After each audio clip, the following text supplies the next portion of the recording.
कीर्तिनिधि पांडे यानी तरीका, अगर मैं कुमार सौरभ की बात कहूं तो तरीका जो था वो गलत था, लेकिन हाँ जातिगत जो जनगणना है उसके समर्थन में तो वो दिख रहे हैं। कीर्तिनिधि पांडे, देखिए पूजा जी, नियत सही हो, हर आदमी का अपने बात कहने का तरीका है। पार्लियामेंट के अंदर नेता प्रतिपक्ष अपनी बात करे और जो मुद्दे उठे, चाहे वो महंगाई के हो, चाहे बेरोजगारी के हो, चाहे किसान के हो और चाहे जाति जनगणना के हो, समाजवादी पार्टी लगातार इस बात की वकालत करती रही कि जाति जनगणना होनी चाहिए। और समाजवादियों का तो नारा रहा, संसोपाने बादीघाट पिछड़े पावे सौ में साथ, ये तो हमारा नारा रहा है। और हम चाहते हैं कि इस देश के अंदर जाति जनगणना हो। एक तरफ देखिए, भारतीय जनता पार्टी का चाल चरित्र चेहरा सब अलग है।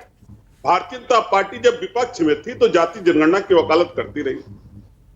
देश की जनता ने सत्ता सौंप दिया, पिछड़े दलित समाज के लोगों ने सत्ता सौंप दिया, तो फिर जाति जनगणना से मोदी सरकार भाग क्यों रही?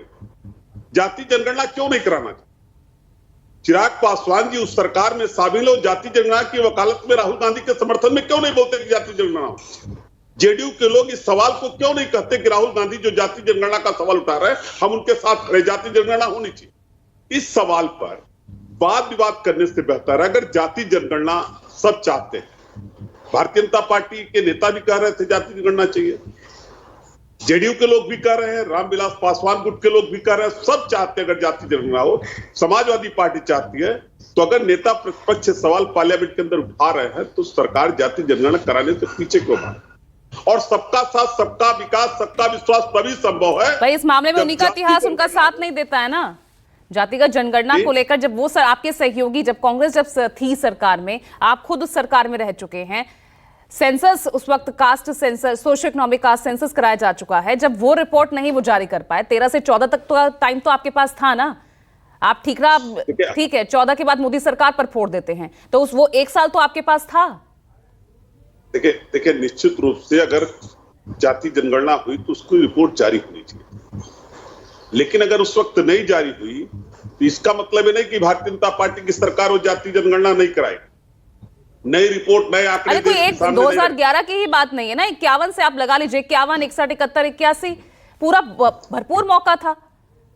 इसका जवाब तो कांग्रेस पार्टी दे ही रही है, सरकार से दे रही है। समाजवादियों ने तो लगातार इस बात की वकालत करती रही कि जाति जनगणना होनी चाहिए और हमारी मांग रही। समाजवादी पार्टी के नेता आदरणीय अखिलेश यादव ने सभी जनसभाओं में कहा जाति जनगणना होनी चाहिए और हम लोग आज भी उस स्टैंड पे कायम है। लेकिन अगर भारतीय जनता पार्टी उससे पीछे हट रही है, महंगाई के सवाल पे बोलने को तैयार नहीं है, ये बजट का ब पूछ रहे थे भारतीय जनता पार्टी प्रवक्ता, महंगाई का म एक शब्द भी इनकी सरकार के किसी व्यक्ति या मंत्री के जबान से नहीं निकलता।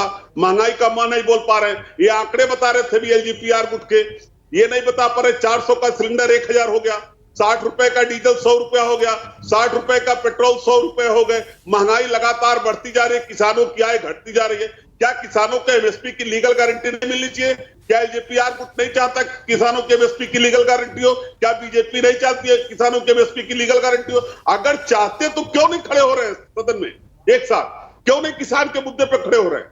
किसान कर्नाटक का हो, किसान बिहार का हो, किसान बंगाल का हो, किसान तो इस देश की अर्थव्यवस्था के बहुत बड़ा आमूल चूल परिवर्तन करने में सहयोगी।